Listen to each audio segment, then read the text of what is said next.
All right, everybody, welcome back to the Wildly Thriving podcast. Today's guest is Tracy Robert, or Tracy the Hope Dealer.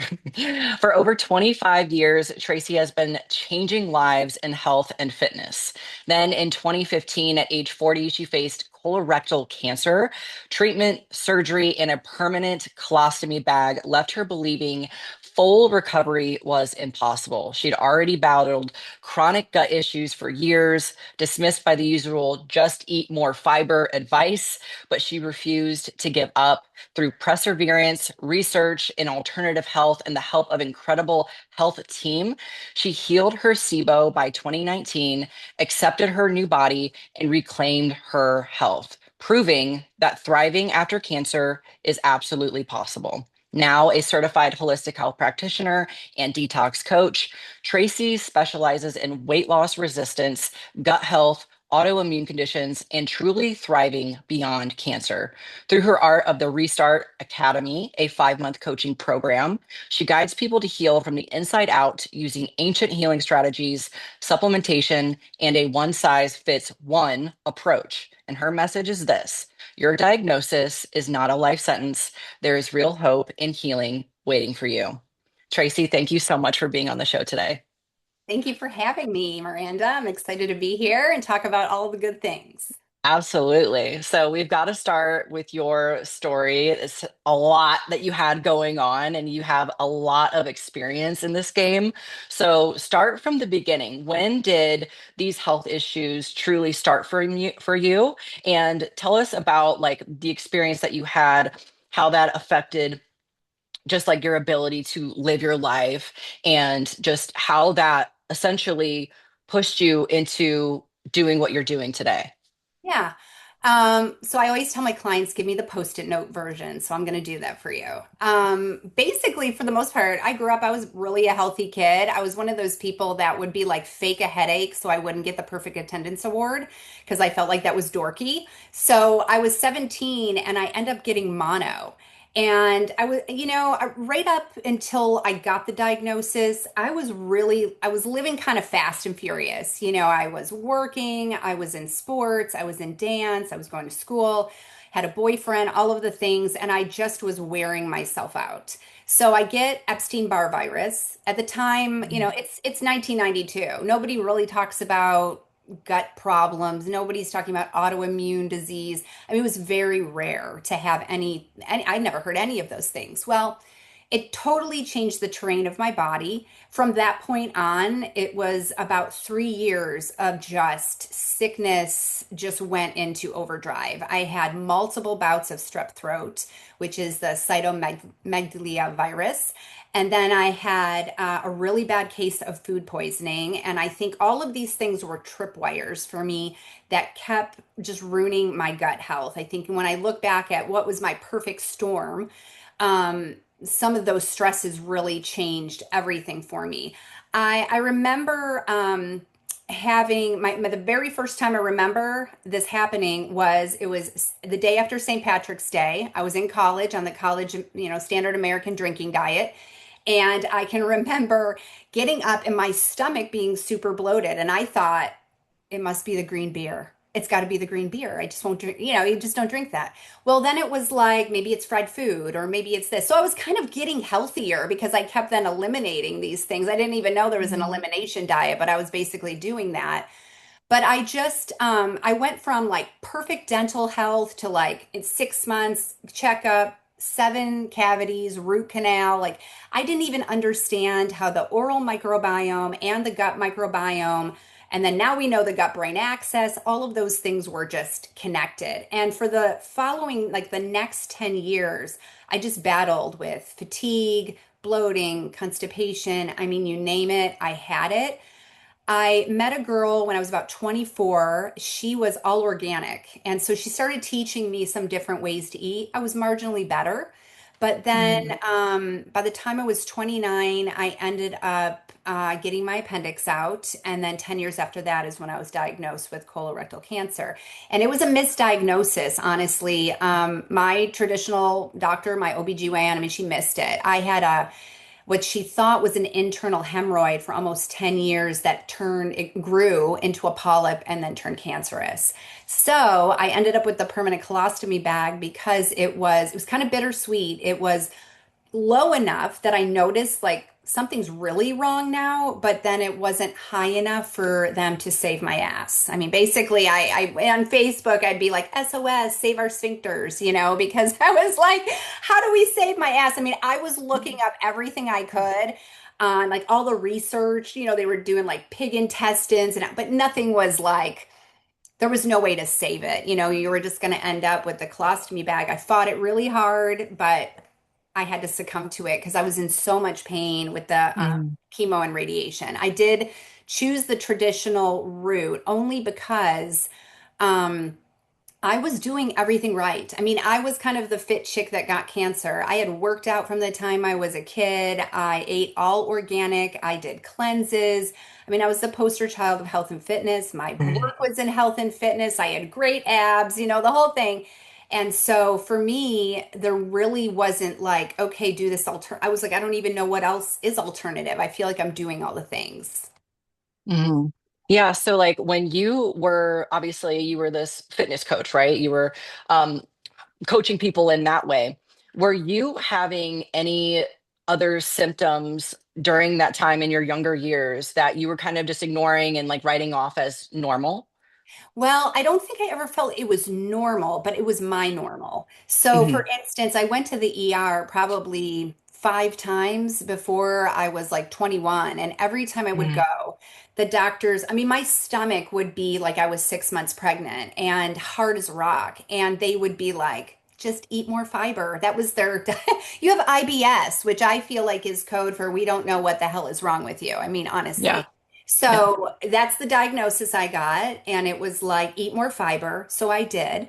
And it's funny because in 2019, when I healed my SIBO, I did 2 weeks on an all meat diet. Now, I was mainly plant based for most of my life. And so I always kind of chuckle when I see people out there telling people like you won't get cancer if you eat all the I'm thinking, sweetheart, I ate cancer or I ate vegetables and all the time.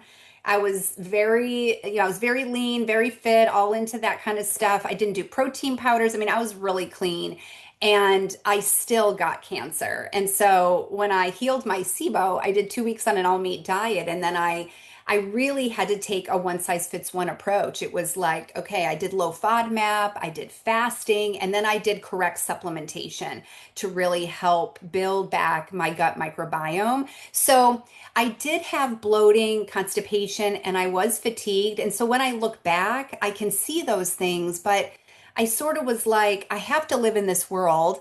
I guess I'll figure out how to manage this. And so I think I always approached it with hope. I'm going to try this diet. I'm going to try this. Maybe this will help me. The bottom line was nothing really helped me until probably after cancer. I started following Dr. Daniel Pompa. He was one of the doctors, and Dr. Mindy Peltz. She was like all about fasting. Dr. Pompa was about fixing the cell to get well. He had his own health journey. And so for me, that really made me dive into more alternative things that were really outside the box that I feel like now is starting to become more mainstream. 100%. Yeah. And when you had the SIBO, was this before or after you had the appendix removed? This probably is what I had because they're finding 80% of people diagnosed with IBS is actually SIBO, small intestine bacterial overgrowth. So I probably had this overgrowth. Ended up this past summer, I got cavitation surgery where they take the 3D scan and they can see if Hmm. you have any cavitation. So when they pulled all the gunk out, all the bugs, and then they sent it off to the lab, what was in there were things like these spirochetes and these things that were like my dentist was like, we need to make sure you get with this compounding guy that can give you a supplement. We cleaned everything out, but it made sense that I was getting probably as sick as I was getting. And so it probably was that all along. But I just don't think anybody, I mean, I went to 4 or 5 different GIs. Nobody really had, there was no medication for it back then. Like now, Big Pharma is like, here we have the answer. Well, back then they really didn't know what to do. So they would, have some Metamucil, I mean, was like what they would tell me. So, yeah, I mean, it probably was the overgrowth all along. And maybe what happened was that, the appendix is one of those organs that kind of all the junk gets dumped in and then it probably got inflamed and then they removed it. But I really think, I mean, I had my tumor tested for Epstein-Barr, it didn't show that. But I think Mm. when I look through the thread line of my life, it just seems like that chronic inflammation was the issue. And in fact, this year, I celebrated 10 years cancer thriving. And when I went to my colorectal surgeon to have the colostomy, I said, help me understand how in the last 10 years I've not had one polyp, but this polyp happened when I'm 30 and grows over 10 years and I get cancer. And he said to me, unfortunately, you just got struck by lightning. And he said, now the good thing is your children probably won't have to worry about it. It's probably not something genetic. And I was like, oh, Mhm. that's fabulous. Yeah, yeah, situational brought on by that mono, the Mhm. Epstein-Barr. Yeah. Because you mentioned the spirochetes, and what a lot of people don't understand about Epstein-Barr is that it has an ability to cloak itself and hide from the immune system better than pretty much any other type of pathogen that you can come in contact with. And this is capable of getting into the bones. The bone system is what's crazy about it. So it's very hard to eradicate, and you don't just overcome it. It remains dormant until you enter another stressful period in your life. So that's probably why you were experiencing those ebbs and flows in your health, where it's like, okay, like I might have this constipation, I might have this fatigue, I might be bloated. Those are things I can manage. And then you go and you endure some, stressful event. Maybe you're in college or whatever. And then, oh, now you're out. Now you're in the ER.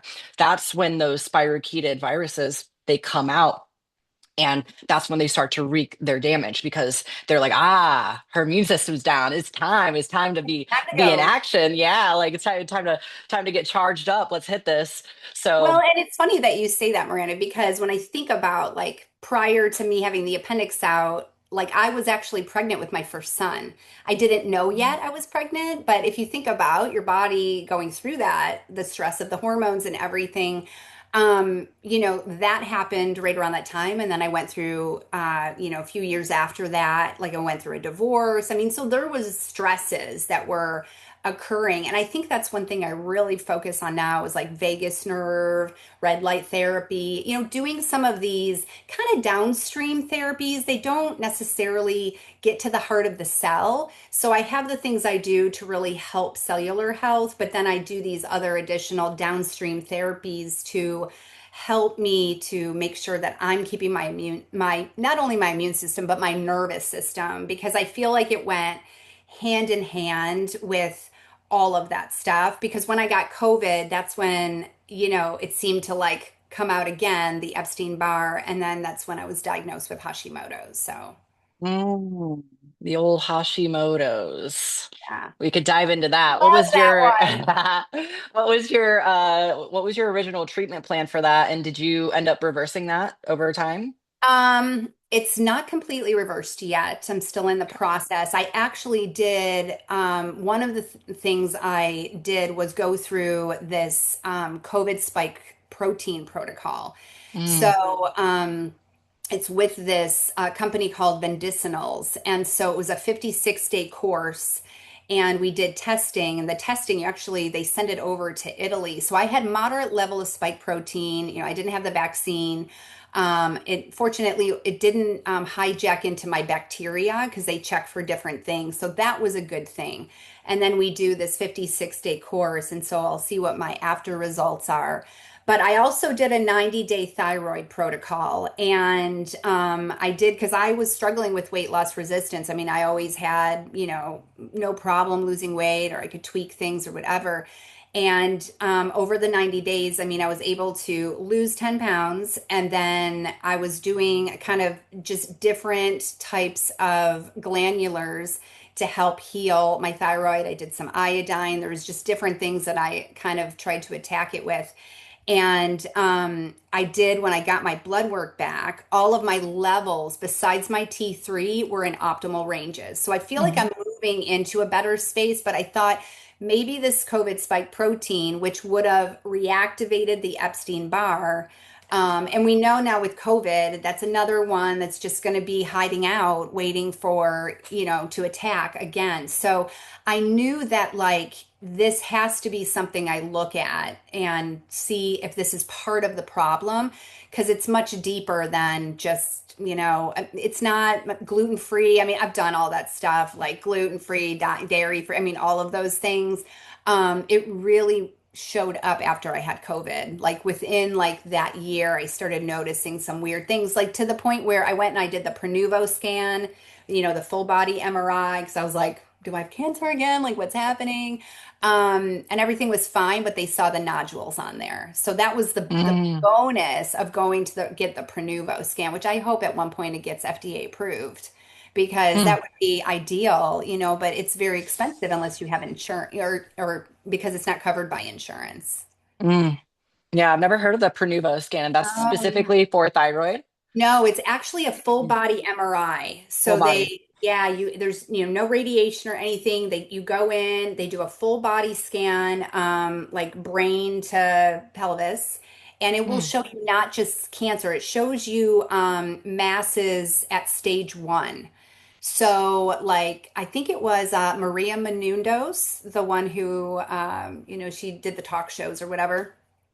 They found stage two pancreatic cancer. So she was able to, it's just a way for you to go, oh my gosh, I have this. Now I can go do something about this. But it will also show if you have, things like the nodules for say Hashimoto's, or it will show like your ovaries. Like my girlfriend didn't know she was in menopause, perimenopause, and she was like, they're like your ovaries are like raisins. It shows you this whole thing of like each one of your systems and what they're seeing. So it'll look at your sinuses. It'll look at your brain. So if they're noticing anything in the brain tissue that could be, potentially cause like strokes and things like that. So it's really interesting. Yeah, you should check it out because the Kardashians did it too. There's a bunch of oh, stars now doing it. interesting.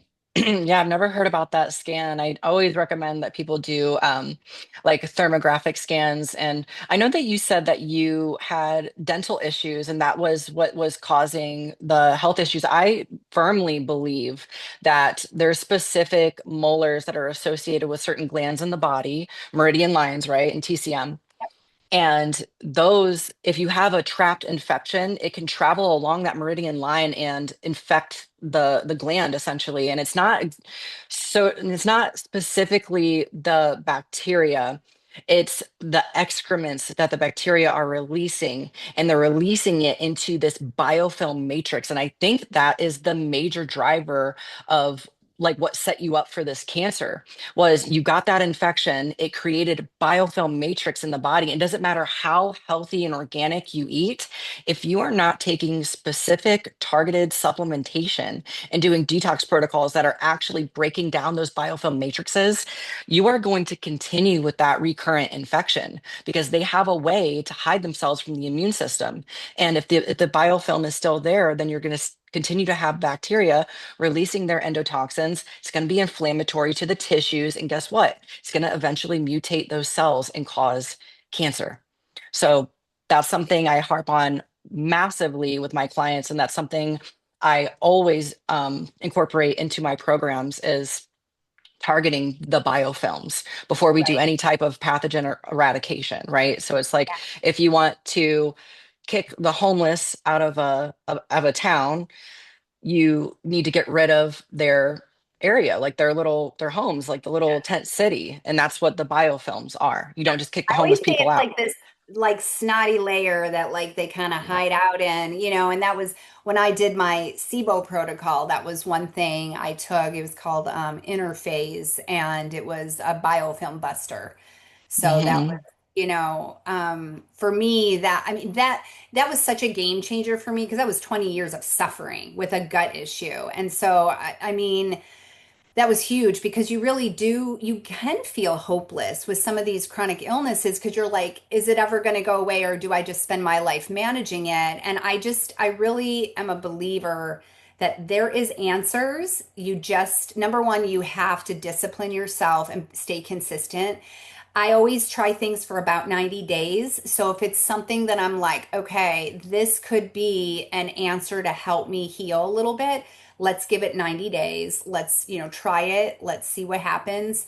Doing blood work, before and after. I mean, I just think it's one of the things that you have to be willing to stay the course on some of these things and realize it's not a quick fix. I mean, unfortunately, chronic illness is not a quick fix because it's much larger. It's not just you get strep throat, here's the antibiotic, right? It's so much Hmm. deeper than that because some people get strep throat and they never have any other reoccurring issues. They're fine. And other people, they just have it's the bucket theory, it's like you have a bucket and you have your emotional stressors and then you have your physical stressors and your chemical stressors. And if you don't detox well because of maybe MTHFR, you're not methylating correctly, then all of a sudden what happens, this bucket starts to overflow and then you're just chasing health all the time and you're trying all of these things. And there's so much out there on the internet. I know people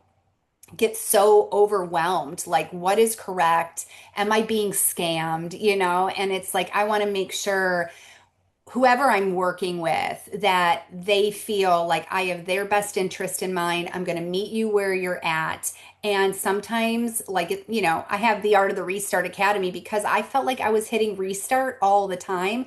And I would beat myself up and be really frustrated about it. But the bottom line is sometimes we have to hit restart again. It's just like addiction. Some people they have to go back and forth into rehab for their brain to finally, get it, finally clicks. And I think the same for the body. Sometimes you finally find the right pathways, the right supplements, the right diet variations and strategies, the right fasting that's going to help you to get better. Mm. Yeah, yeah. So talk a little bit more about that because I know that you're launching that course soon. Let us know when that's going to be launching. If you have a Yeah. time frame set up for that. I know it takes a lot of time and effort to build these courses out. But tell us a little bit more about like what kind of person this would specifically help and what exactly would be like included in your program. Yeah.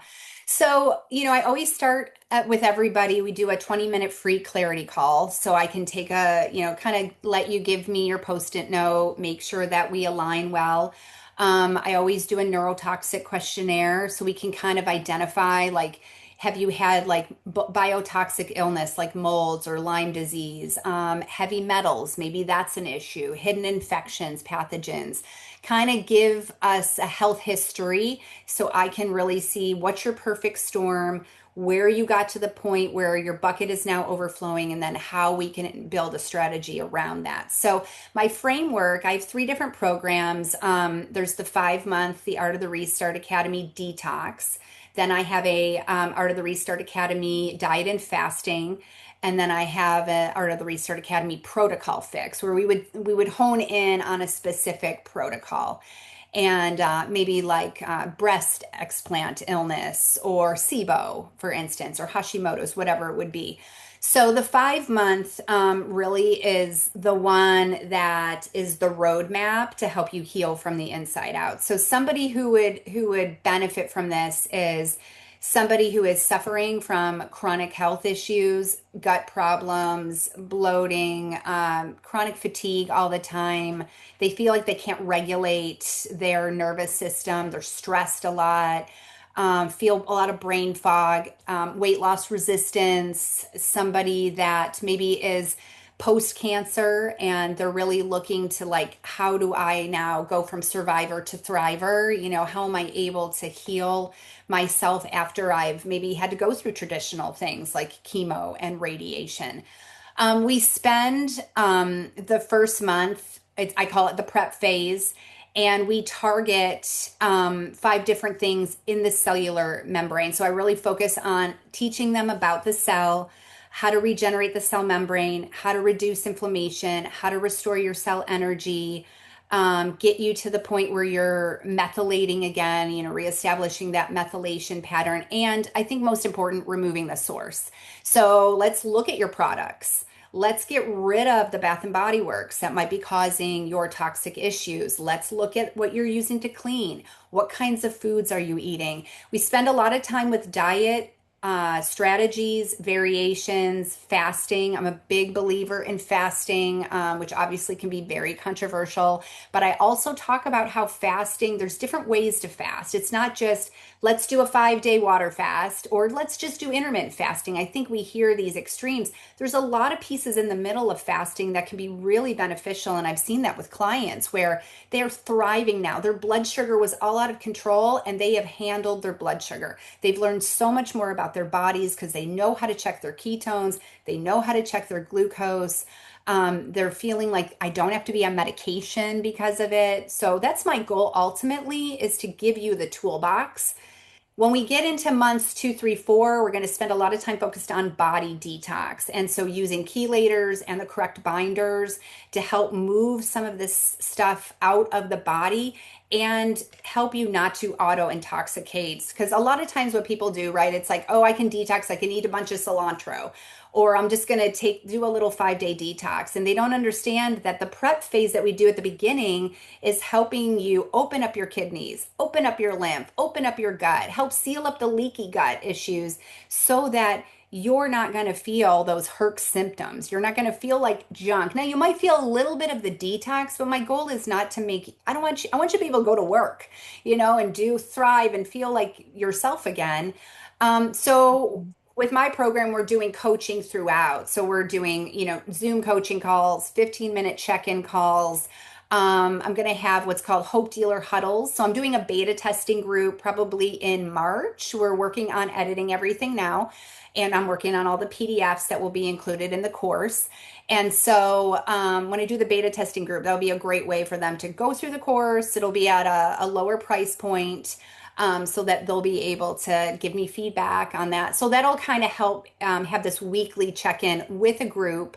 I'm going to spend about 15 minutes teaching, 15, 20 minutes teaching, and then open it up for Q&A and really help people kind of listen to other people. To me, when you can hear somebody else's story and be like, I have that too, then they're like, okay, that's maybe when we have our coaching call, you and I are going to talk about that because, Jane over here said something that really sparked your interest. So, and then the last month we focus on brain.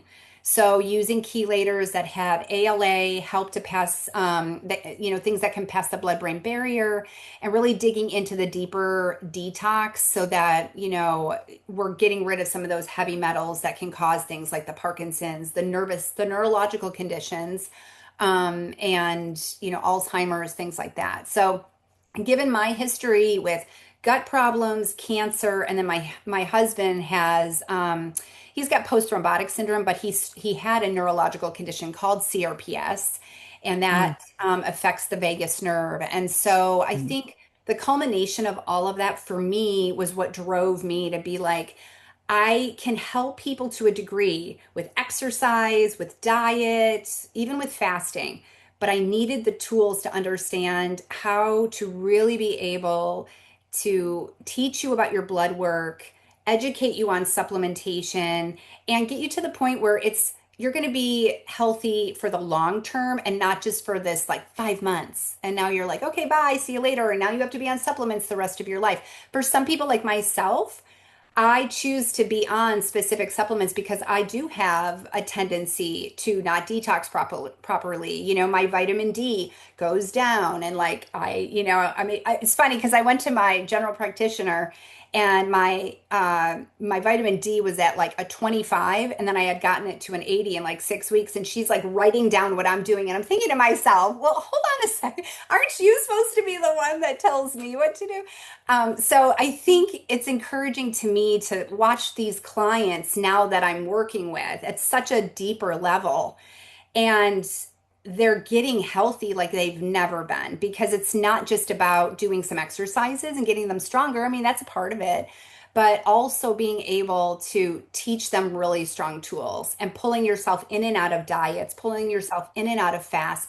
And also, I think as a life coach, getting to some of those emotional issues that a lot of times we don't want to talk about. So I think I build a lot of authenticity and trust with my clients. So we do tap into some of those hard kind of emotional things that also contribute to your health problems.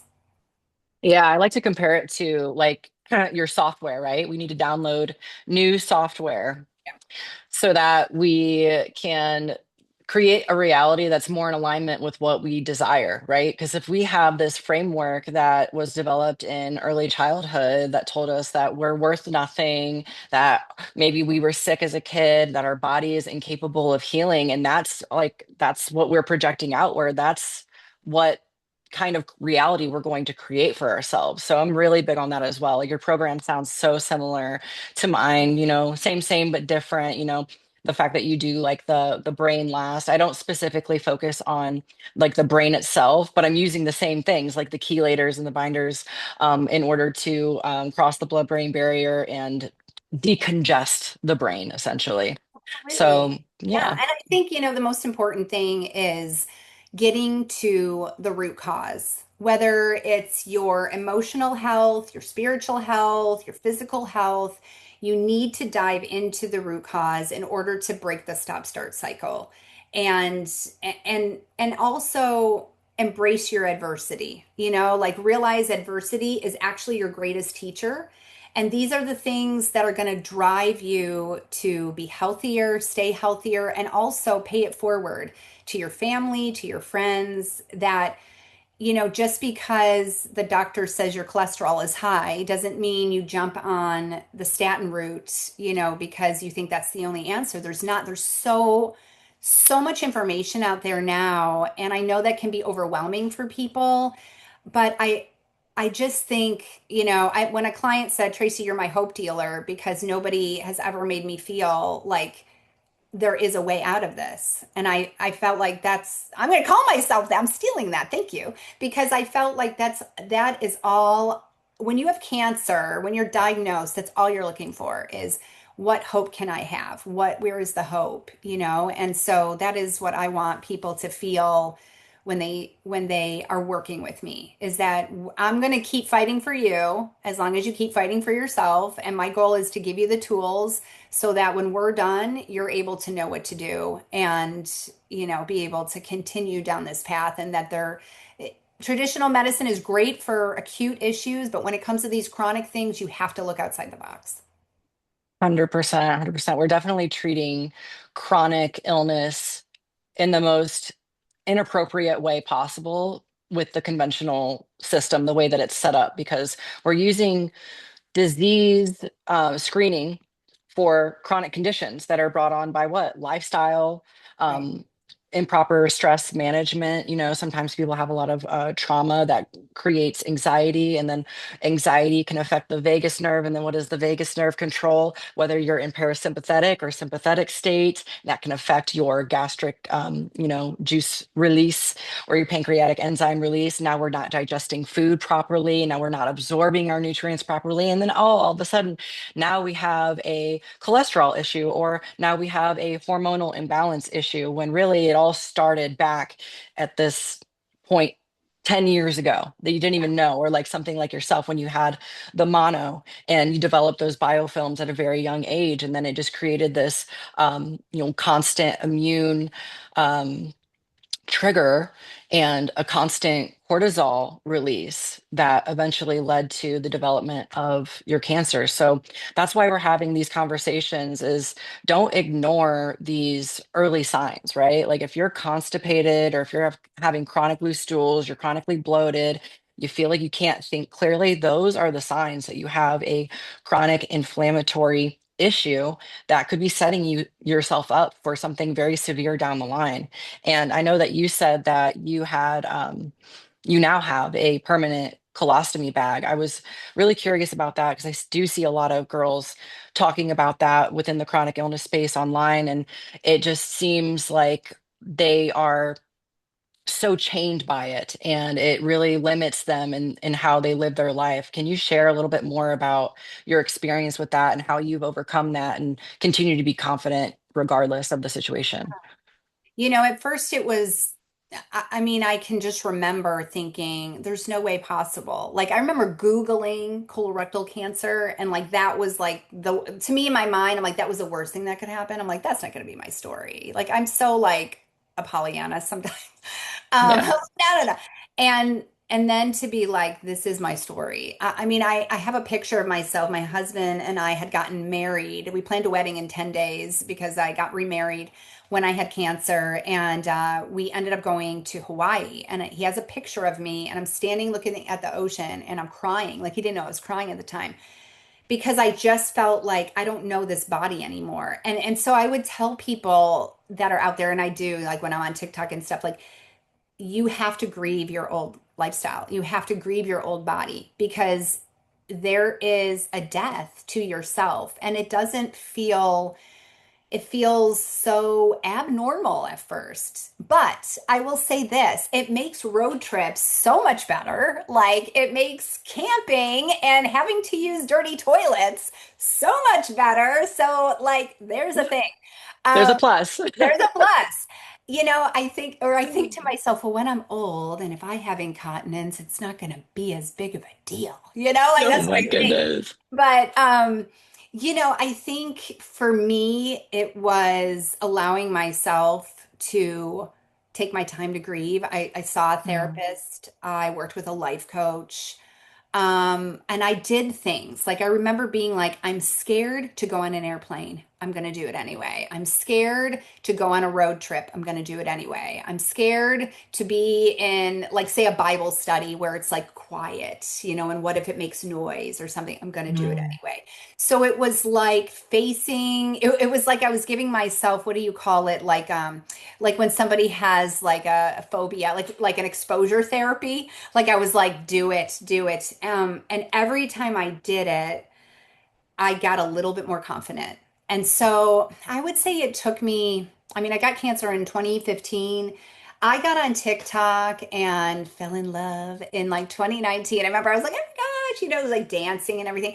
I thought it was so fun. And that really made me feel better because that's really where I started telling that story because I felt shame. I think there's a lot of shame attached to it for some reason. I think there's a lot of shame with cancer, though. Like, what did you do to get cancer? Um, Mm.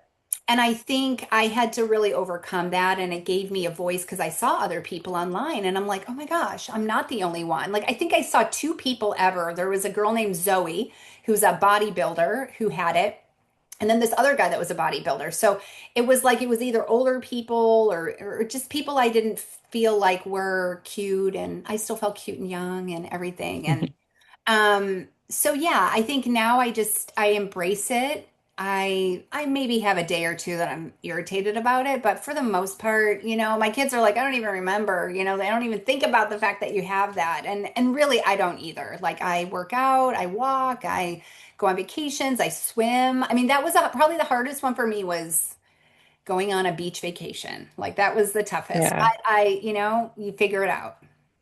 Yeah, you have to. You have to, or else you're going to be a miserable victim to your life for the rest of your life. And who wants to live that way? And I really relate to that part that you said about there's a lot of shame surrounding that when you have this image, right? Like, you're this fitness person, you shouldn't be having all these issues. And that's something that I battle with my health coaching. I have a hard time showing all of the parts of me and all of the quirky things that I do and my style and all of that because it doesn't fully align with what a holistic health coach should be. Like, I like dressing emo. I like wearing makeup. I like playing on my fitness pole, and it's just a fitness pole, but you see it from the outside looking in and you're like, oh well, that doesn't match up. There's a mismatch here.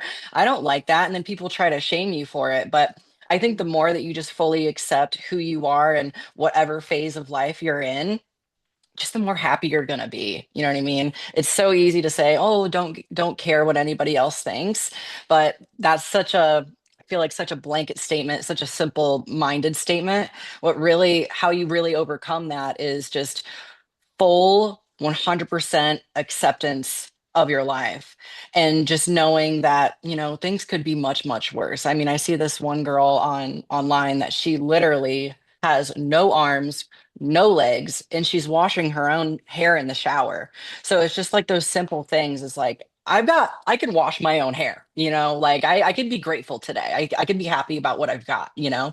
So, The beauty of I think about as women grow older. I think because mm, you really embrace who you are, and you accept it, and you accept the good, bad, and the ugly about yourself. And I think when you own that, there is so much freedom to owning the good, bad, and ugly about yourself. And to me, it's like when somebody's getting offended, there's some deeper healing that needs to happen. So if I'm offended by something, I always step back and go, what isn't healed inside of me? Because that usually tells me God's ready to open up the door on this one. We got to take a deep dive. We got to look at this because there's some work I need to do. Because I think when you walk in full victory and acceptance over who you are as a human and what you get to bring to the world, you realize I don't want to be like anybody else because my story is going to help the people that I'm supposed to help. And I don't need to be, Miranda or, Jennifer Aniston or whoever. I don't need to compare because there's always a winner and a loser when you compare situations. It's better to learn your own uniqueness and embrace yourself. absolutely. And we all know comparison is the thief of joy. It's one of my favorite quotes. It truly is. And you can't focus on anybody else's journey because, in my belief, my personal beliefs, we incarnated here to fulfill a premeditated goal for our lived experience, right? So we came here with a mission. We already have it mapped out, and we're just supposed to actually execute, be on that path, be in alignment. And when you're not, things tend to go a little awry. And going back to your own experience, I feel like with the cancer is like I feel like you did choose that in some weird effed up way. I feel like you did choose that because your goal was to ascend to another level in your spiritual, journey or whatever.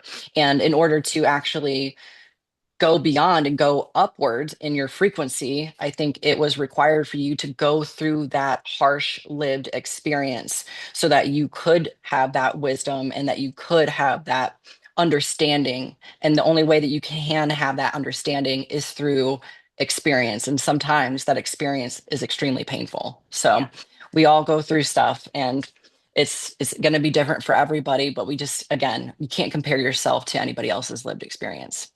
absolutely. But yeah, I really appreciate having you on, Tracy. I'm sorry to end this early. I got to catch a flight. Yeah. But where can we find you online? Number one, do we have a website? Number two, when do you think the time frame will be for the launch of your new course? Yes. Okay. So I am on social media as Tracy the Hope Dealer on Instagram, TikTok, and then on Facebook, I have a Facebook group called the Thrive Tribe Beyond the Diagnosis. So you can join that group. It's a growing group. My website is Tracy at Mosaic. Oh, no, it's not. No, it's not. That's my email. It is mosaicwellnesshub.com. And the launch of that. So right now it's currently like you could sign up with me and we can start. But the finished, like when I'm going to start my beta testing group is going to be in March, probably mid-March is what I'm thinking by the time we have like everything edited and ready to go. But I'm taking clients currently. They just have, access to some other things that I have right now until like it's me, out there. So yeah. But I have all three of my programs are active right now. So, and again, I offer a free 20-minute coaching call. And I have a free SIBO restart guide. So if you're Mm. struggling with SIBO, I have a guide of what I did, and you're able to download that at my website as well. Amazing. I will link all of Tracy's information down below here in the description so that you can easily find her. I'll hyperlink everything. And yeah, thank you again for being on. I love this conversation, and we will catch you on the next show. All right. Thanks, Miranda.